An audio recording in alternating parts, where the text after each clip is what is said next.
Maharashtra TV news, आवाज सर्वसामान्यांचा। Breaking news. Zadipatti नाट्यभूमी जिवंत राहिली पाहिजे, कलाकारांच्या मानधनात वाढ व्हावी, महेंद्र ब्राह्मणवाडे।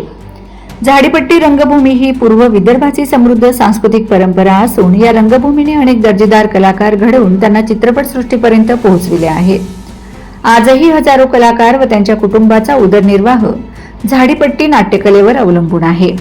त्यामुळे ही नाट्यभूमी जिवंत राहणे अत्यंत आवश्यक असून झाडीपट्टीतील कलाकारांना मिळणाऱ्या मानधनात शासनाने वाढ करावी असे मत जिल्हा काँग्रेसचे माजी अध्यक्ष महेंद्र ब्राह्मणवाडे यांनी व्यक्त केले।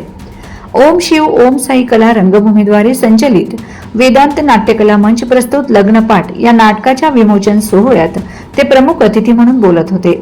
यावेळी माजी जिल्हा परिषद उपाध्यक्ष मनोहर पाटील पारेटी यांच्यासह धानोरा तालुका काँग्रेस कमिटीचे अध्यक्ष प्रशांत कोराम, जिल्हा काँग्रेस कमिटीचे उपाध्यक्ष अनिल कोठारे, दिवाकर नेसार, ढिवरू मेश्राम, जावेद खान, नाट्यलेखक पुंडलिक भांडेकर तसेच कलाकार के रविकुमार, प्रभाकर गडपायले, राज बोबाटे, प्रशांत चौधरी, करण मंगमोडे, प्रफुल्ल भरडकर, किशोर कापगते, प्रफुल्ल किलनाके आणि महिला कलाकार लता निंदेकर, सुप्रिया मोडघरे, अश्विनी व रेश्मा रंभाळ यांच्यासह अनेक रसिक उपस्थित होते।